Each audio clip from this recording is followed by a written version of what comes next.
প্রিয় শ্রোতা বন্ধুরা, আপনাদের কাছে একটি বিশেষ সূচনা। বন্ধুরা, আজকে থেকে এই চ্যানেলে শ্রী শ্রী মায়ের কথা বইটি থেকে পাঠ করা হবে, যা উদ্বোধন কার্যালয় থেকে প্রকাশিত। প্রথম থেকে শেষ অবধি পাঠ করা হবে কতগুলি এপিসোডের মাধ্যমে। যারা যারা শ্রীমায়ের নিত্যদিনের কথা জানতে চান তারা অবশ্যই শুনুন এবং শ্রীমাকে আরও নতুন করে জানুন এই বইয়ের মাধ্যমে। এখানে যারা যারা শ্রীমায়ের সান্নিধ্যে এসেছেন তারা তাদের লেখার মাধ্যমে শ্রীমায়ের শ্রীময়ী রূপ তুলে ধরেছেন। আপনাদের সহযোগিতা আমার এই চ্যানেলের একান্তই কাম্য, তো প্লিজ সাথে থাকবেন। নমস্কার বন্ধুরা, আপনাদেরকে স্বাগত আমার এই চ্যানেল সিম্পলি সঞ্চিতায়। যারা আমার চ্যানেলে নতুন বন্ধু সেসব বন্ধুদের উদ্দেশ্যে বলছি, যদি আপনাদের আমার এই চ্যানেলটি ভালো লেগে থাকে তো প্লিজ লাইক, শেয়ার, সাবস্ক্রাইব করার রিকোয়েস্ট রইল। जननीं शारदां देवी रामकृष्ण जगद्गुरु पाद पद्मे त्वा सित्वा প্রণমামি মুহুর্মুহু। বন্ধুরা, আজকে থেকে আমি শ্রী শ্রী মায়ের অখণ্ড বই থেকে পাঠ করব। শ্রী শ্রী মায়ের কথা, মায়ের উপদেশগুলি, মায়ের বাণী, মায়ের নিত্যদিনের মা কী করতেন সেগুলিরই কথা আমি বই থেকে সোজা আপনাদের সামনে তুলে ধরব। আজকে পড়ছি শ্রী শ্রী মায়ের কথা থেকে প্রথম দর্শন 1317, সরজুবালার দেবীর প্রথম মাকে দর্শন। কলকাতা পটলডাঙ্গার বাসায় শুক্রবার সকালে শ্রীমান বলে গেল, কাল শনিবার মায়ের শ্রীচরণ দর্শন করতে যাব, আপনি তৈরি হয়ে থাকবেন। কাল তবে মায়ের দর্শন পাব। সারা রাত আমার ঘুমই এলো না। আজ 1317 সন, প্রায় 14-15 বৎসর হয়ে গেল কলকাতায় আছি। এতকাল পরে মায়ের দয়া হলো কি? এতদিনে কি সুযোগ মিলল?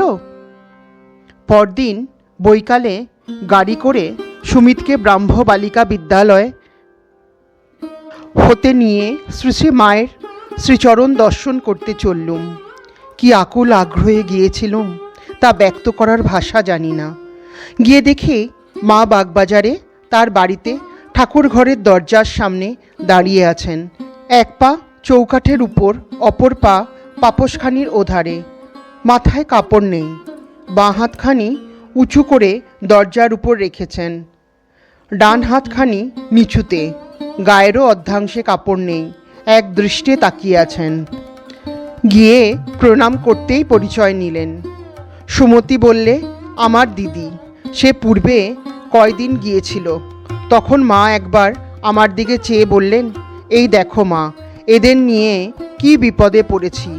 ভাইয়ের বউ, ভাইজি, রাধু সব জ্বরে পড়ে। কে দেখে, কে কাছে বসে ঠিক নেই। বসো, আমি কাপড় কেচে আসি। আমরা বসলুম। কাপড় কেচে এসে 2 হাত ভরে জিলিপি প্রসাদ এনে দিয়ে বললেন, বৌমাকে মানে সুমতি দাও, তুমিও নাও। সুমতিকে শীঘ্র স্কুলে ফিরতে হবে, তাই সেদিন একটু পরেই প্রণাম করে বিদায় নিলুম। মা বললেন, আবার এসো। এই 5 মিনিটের জন্য দেখা, আশা মিটল না। অতৃপ্ত প্রাণে বাসায় ফিরলুম। 30শে মাঘ 1317। শ্রী মা সেদিন বলরাম বাবুর বাড়ি গিয়েছিলেন। আমি তার বাগবাজারের বাড়িতে গিয়ে একটু অপেক্ষা করতেই মা ফিরলেন। প্রণাম করে উঠতেই হাসি মুখে জিজ্ঞাসা করলেন, কার সঙ্গে এসেছ? আমি বললাম, আমার এক ভাগ্নের সঙ্গে। মা বললেন, ভালো আছো? বৌমা ভালো আছে? এতদিন আসনি, ভাবছিলাম অসুখ করলো কি না। বিস্মিত হয়ে ভাবলুম, এতদিন মাত্র 5 মিনিটের দেখা, তাতে মা আমাদের কথা মনে করেছেন ভেবে আনন্দে চোখে জলও এলো। মা বললেন, আমার পানে সস্নেহে চেয়ে তুমি এসেছ, তাই ওখানে বলরাম বাবুর বাড়িতে বসে আমার মন চঞ্চল হয়ে উঠেছিল। আমি একেবারে অবাক হয়ে গেলুম। মায়ের একটি শিশু ভাইপোর, তার নাম খুদে। খুদের জন্য সুমতি 2টি পশমের টুপি দিয়েছিল। মাকে ওয়া দিতেই এই সামান্য জিনিসের জন্য কত খুশি হলেন। তক্তপোষের উপর বসে বললেন, বসো এখানে আমার কাছে। পাশেই বসলুম। মা আদর করে বললেন, তোমাকে যেন মা আরও কত দেখেছি, যেন কত দিনেই জানাশোনা। আমি বললুম, কি জানি মা, একদিন তো কেবল 5 মিনিটের জন্য এসেছিলুম। মা হাসতে লাগলেন ও আমাদের দুই বোনের অনুরাগ ভক্তির অনেক প্রশংসা করলেন। আমরা কিন্তু ওই সকল কথার কতদূর যোগ্য তা জানি না। ক্রমে ক্রমে অনেক স্ত্রী ভক্ত আসতে লাগলেন। ভক্তি বিগলিত চিত্রে সকলেই মায়ের হাসি মাখা স্নেহ ভরা মুখখানির পানে এক দৃষ্টে চেয়ে আছেন। ওরূপ দৃশ্য আমি আর কখনো দেখিনি, মুগ্ধ হয়ে তাই দেখেছি। এমন সময় বাসায় ফিরবার তাগিদ এলো। গাড়ি এসেছে। মা তখন উঠে প্রসাদ দিয়ে খাও খাও করে একেবারে মুখের কাছে ধরলেন। অত লোকের মধ্যে একলা অমন করে খেতে আমার লজ্জা হচ্ছিল দেখে বললেন, লজ্জা কি, নাও। তখন হাত পেতে নিলুম। তবে আসি মা বলে প্রণাম করে বিদায় নেবার সময় বললেন, এসো মা, এসো, আবার এসো। একলা নেমে যেতে পারবে তো? আমি আসবো এই বলে সঙ্গে সঙ্গে সিঁড়ি পর্যন্ত এলেন। তখন আমি বললাম, আমি যেতে পারবো মা, আপনি আর আসবেন না। মা তাই শুনে বললেন, আচ্ছা, একদিন সকালে এসো। পরিপূর্ণ প্রাণে ফিরলুম। ভাবলুম এ কি অদ্ভুত স্নেহ। তো বন্ধুরা, শুনলেন তো শ্রী শ্রী মায়ের কথা থেকে পাঠ। নিশ্চয়ই আপনাদের মায়ের কথা শুনতে খুব ভালো লেগেছে।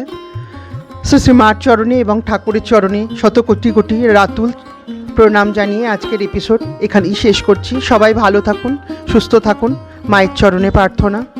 আপনাদের যদি আমার এই চ্যানেলটি ভালো লেগে থাকে তো প্লিজ লাইক, শেয়ার, সাবস্ক্রাইব করার রিকোয়েস্ট রইল। নমস্কার।